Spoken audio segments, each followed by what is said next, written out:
அனைத்துலக உயிரோடை தமிழ் IELC தமிழ் உயிரோடை தமிழில் அன்பர்களே உலக நகர்வுகள் நிகழ்ச்சியில் இணைந்திருக்கிறீர்கள். வாரந்தோறும் இடம்பெறும் உலக நகர்வுகள் நிகழ்ச்சியில் பிரித்தானியாவிலிருந்து போரியல் ஆய்வாளர் அருஸ் அவர்கள் இணைந்து உலக நகர்வுகளை அவதானித்து உயிரோடை தமிழ் உறவுகளுக்கு எடுத்து வரும் நிகழ்ச்சியாக உலக நகர்வுகள் நிகழ்ச்சி இடம்பெறுகின்றது.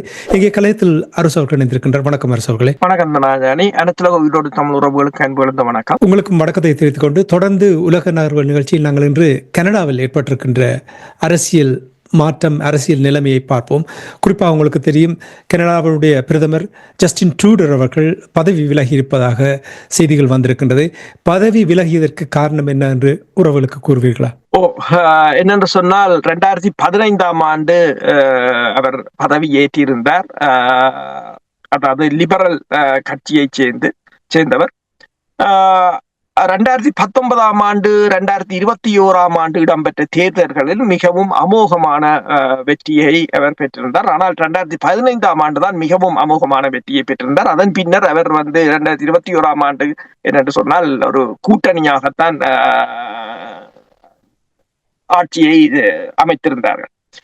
இப்ப இந்த பதவி விலகல் என்பது மிகப்பெரிய ஒரு அழுத்தங்களின் ஊடாகத்தான் இடம்பெற்றிருக்கின்றது. அவர் ஒன்றை கூறியிருக்கின்றார். அதாவது உள்ளக மோதல்களை தான் சந்திப்பதால் தேர்தலை சந்திக்க தான் பொருத்தமானவன் அல்ல என்று. ஏனென்றால் எதிர்வரும் அக்டோபர் மாதம் தேர்தல் இடம்பெறப் போகின்றது. எனவே அதனை சந்திக்க தான் பொருத்தமானவர் அல்ல என்று. ஏற்கனவே உள்ளக மோதல்கள் அதிகரித்திருந்தன. அதே சமயம் அந்த அப்ரூவல் ரேட் என்றது, இப்ப கன்சர்வேட்டிவ் பார்ட்டி தலைவரை நீங்கள் பார்த்தீர்கள் என்று சொன்னால் பெரி பொயில்ட்ரி, அவரோட நீங்க பாத்தீங்கன்னு சொன்னா அவர் கன்சர்வேட்டிவ் பார்ட்டியின் தலைவர் ட்ரூடோவை விட கிட்டத்தட்ட 20 புள்ளிகள் மேலதிகமாக நிற்பதாக கூறப்படுகிறது. அப்ப இவருக்கு அழுத்தங்கள் இருந்தது என்னென்று சொன்னால், அதாவது இந்த எதிர்வரும் தேர்தலில் இவர் போட்டியிட்டால் தோல்வியடைவார் என்பதால் அவரை பதவி விலகுமாறும், இல்லை என்று சொன்னால் அவருக்கு எதிராக நம்பிக்கையில்லா பிரேரணை கொண்டுவரப்படும் என்றும் கூறியிருந்தார். இதை கூடுதலாக இந்த பதவி விலகலுக்கு மேலும் தூபமிட்டது என்னென்று சொன்னால், அண்மையில் டொனால்ட் ட்ரம்ப் அவர்கள் தெரிவித்த கருத்து, அதாவது கனடாவுக்கான வரிகளை 25%, பொருட்களின் வரிகளை 25% அதிகரிக்க போகிறேன் என்று சொல்லி, அது கனடாவின் பொருளாதாரத்தை கடுமையாக பாதிக்கும். என்னென்று சொன்னால் கனடா அதனால் 100 பில்லியன் அமெரிக்க டாலர்களை லாபமாக பெறுகின்றது என்று ட்ரம்ப் ஒரு கணக்கை கூறியிருந்தார். அதன் பிற்பாடுதான் இந்த கனடாவின் நிதி அமைச்சர் பதவி விலகி இருந்தார். அந்த நிதி அமைச்சரின் பதவி விலகல் அந்த கட்சிக்குள்ளான மோதலை மேலும் அதிகரித்திருந்தது.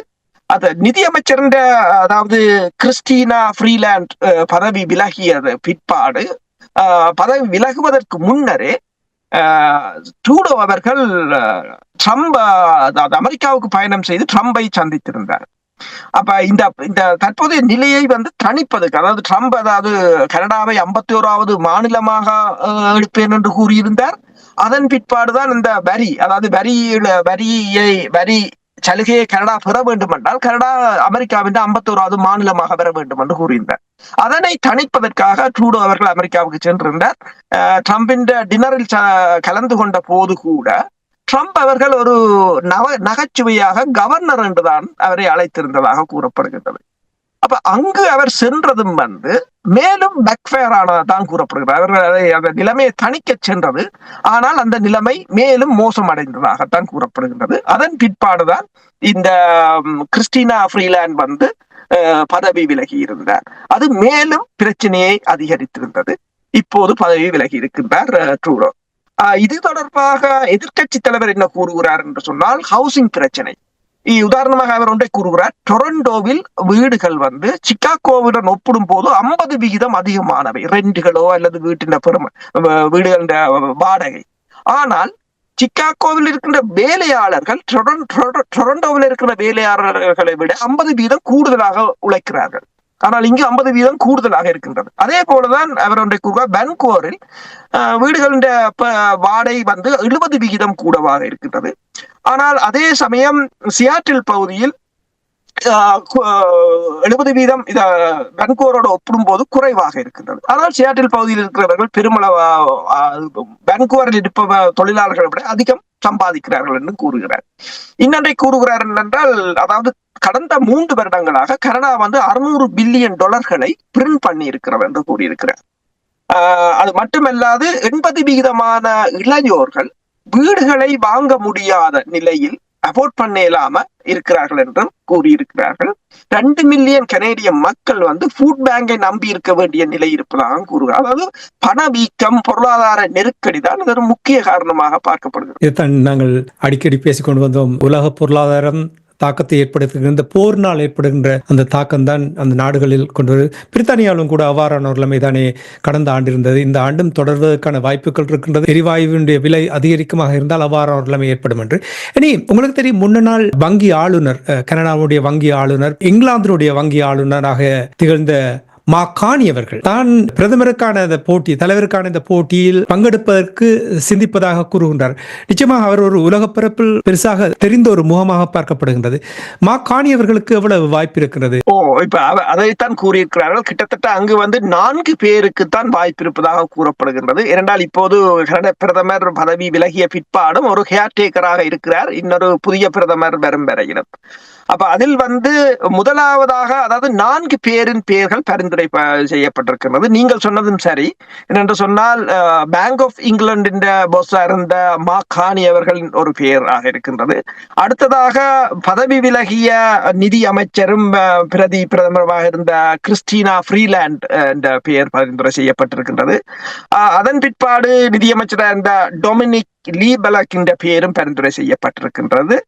அதே நேரம் இன்னொரு தூதுவராக இருந்த, அதாவது ஒரு டிப்ளமேட்டிக்காக இருந்த மெலோனி ஜோலி என்ற பெயரும் பரிந்துரை செய்யப்படுகிறது. இந்த 4 பேரும் அந்த 4 பேரிலும் ஒருவர் அடுத்த பிரதமராக வரக்கூடிய சந்தர்ப்பங்கள் இருப்பதாகத்தான் கூறப்படுகின்றது.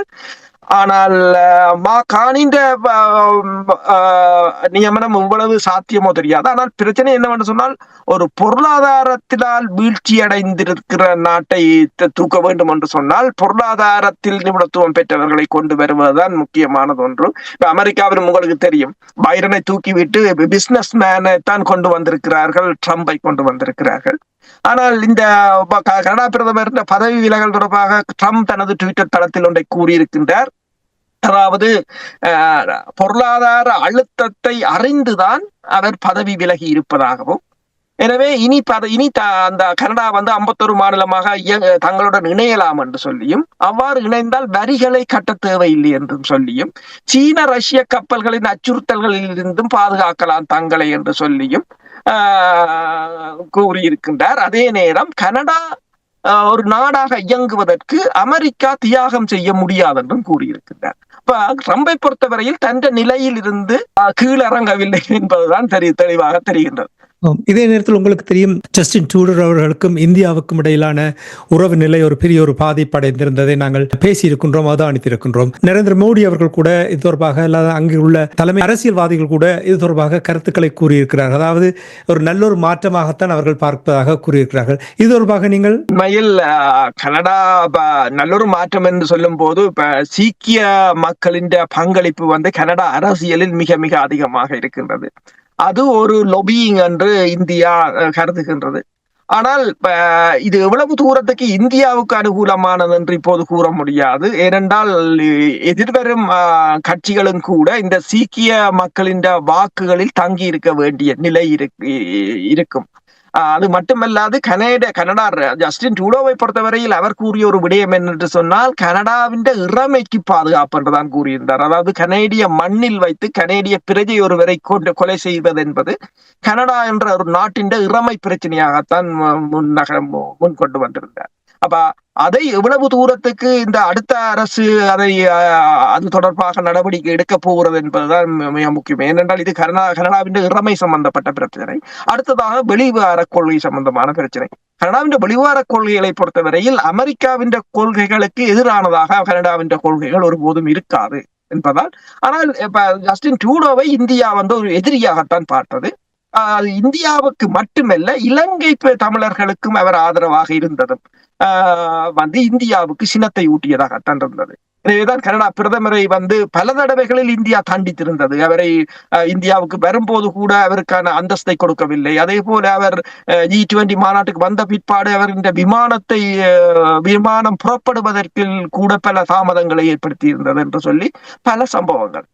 ஒன்றுமே நிரந்தரம் இல்லை என்பதை இது இன்னும் ஒரு சம்பவம் எடுத்து காட்டுகிறது. நிறைவாக உங்களிடம் கேள்வி என்னவென்றால், அரசர்களே, உலக ஒழுங்கில் மாற்றங்கள் வந்து கொண்டிருக்கின்றது. குறிப்பாக சமீபத்தில் ஒரு உரையாடல் ஒன்றில் நான் கேட்டுக்கொண்டிருந்த பொழுது கூறியிருந்தார்கள், கனடா தொடர்பாக நாங்கள் பேசும் பொழுது கனடா அமெரிக்காவுடைய ஒரு மாநிலமாக மாறுவதற்கான வாய்ப்பு இருக்கின்றது போலும், இனி சீனாவை பொறுத்தமட்டில் தாய்வானை தன்னோடு இணைத்துக் கொள்வதாகவும், இனி ரஷ்யாவை பொறுத்தமட்டில் உங்களுக்கு தெரியும் யுக்ரைனுடைய நிலைப்பாடு எவ்வாறு இருக்கின்றது என்று உலக ஒழுங்கில் ஒரு மாற்றம் வருகின்றதை அவதானிக்கக்கூடிய இருக்கின்றது. இந்த 3 சம்பவங்களும் நடப்பதற்கான வாய்ப்பு அதிகமாக இருக்கிறதா? என்னென்று சொன்னால், இந்த 2024ஆம் ஆண்டு மிகவும் ஒரு கடுமையான வருடமாகத்தான் அவதானிகள் பார்க்கிறார்கள். பொருளாதார ரீதியாகவும் அரசியல் ரீதியாகவும் கடுமையான மாற்றங்கள் நிகழ்ந்துவிட்டன. அந்த மாற்றங்கள் சில வாய்ப்புகளையும் வழங்கி இருக்கின்றன, சில ஆபத்துக்களையும் வழங்கி இருக்கின்றன. அதை எவ்வாறு எடுக்க போகிறார்கள் என்பதுதான் தங்கி இருக்கின்றது. இந்த எதிர்வரும் 12 மாதங்களும் இந்த வருடம் மிகவும் கடுமையானதாக இருக்கும் என்றுதான் கூறுகிறார்கள். பல உலகத்தில் பல மாற்றங்கள் நிகழும், பல மோதல்கள் ஆரம்பமாகும் என்றுதான் கூறியிருக்கிறார்கள். இப்ப நீங்கள் கூறியது போலதான் உலக ஒழுங்கும் சிதறிவிட்டது. இப்ப அமெரிக்க அதிபர் கிரீன்லாண்டை எடுக்க போவதாக கூறுகிறார். அடுத்ததாக பனாமா கால்வாயை கைப்பற்ற போவதாக கூறுகிறார். கனடாவை கைப்பற்ற போவதாக கூறுகிறார். அதே போல நேரம் ரஷ்யாவை பொறுத்தவரையில் ஜோர்ஜியாவை கைவிடுவதாகவும் இல்லை. அதே நேரம் உக்ரைன் போரில் ரஷ்யா வெற்றி பெற்றால் அது ஐரோப்பாவுக்கு மிகப்பெரிய ஒரு பாதிப்பாக இருக்கும். அப்ப ஐரோப்பிய நாடுகளும் இப்ப அமெரிக்காவை கண்டு அஞ்சுகின்றன. உதாரணமாக நீங்க பாத்தீங்கன்னா, அண்மையில் இலோன் மஸ்க் அவர்கள் ஒரு கருத்து கணிப்பை மேற்கொண்டிருந்தார். பிரித்தானியாவில் இருக்கின்ற ஆட்சியை அமெரிக்கா அகற்றி ஒரு நல்ல ஆட்சியை அமெரிக்கா உருவாக்குவதற்கு நீங்கள் வாக்களிக்கிறீர்களா?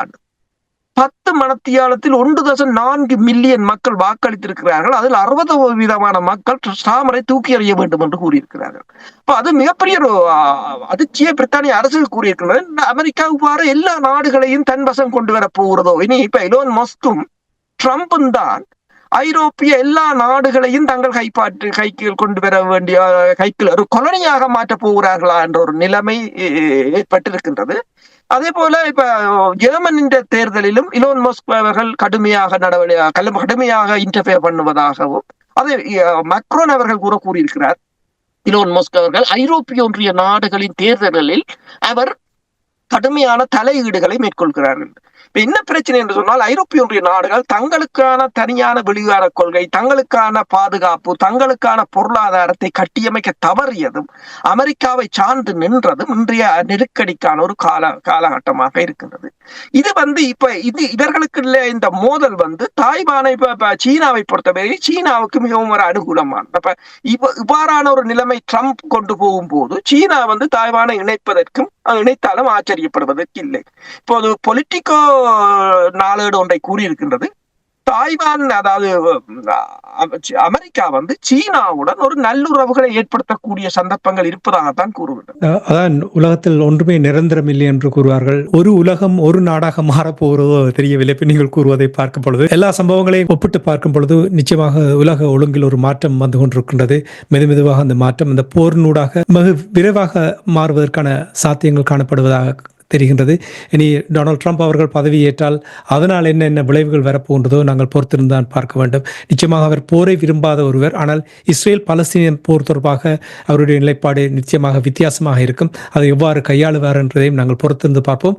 இன்றைய உலக நகர்கள் நிகழ்ச்சியில் இணைந்து பல விடயங்களை உயிரோடை தமிழ் உறவுகளோடு பாய்ந்து கொண்டமைக்காக உயிரோடை தமிழ் அன்பர்கள் சார்பாக நன்றியை கூறிக்கொண்டு மீண்டும் இன்னும் ஒரு நிகழ்ச்சியில் இணைந்திருப்போம். அதுவரைக்கும் நன்றி, வணக்கம். மர்சோகளே நன்றி, வணக்கம். எமது பார்வையாளர்களுக்கு வணக்கம். மக்களின் குரலாய் ஓங்கி ஒலிக்கும் இலக்கு மின்னிதழ் மற்றும் உயிரோடை தமிழ் வானொலி ஆகிய இவ்விரு ஊடகங்களும் உங்களைப் போன்ற எமது நேயர்கள் நண்பர்களின் ஆதரவிலேயே இயங்கி வருகின்றன.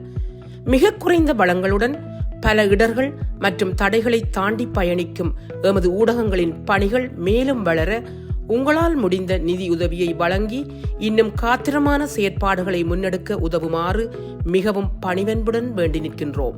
உங்கள் பங்களிப்பு உங்களின் உரிமை குரலாய் ஓங்கி ஒலிக்கும். நன்றி.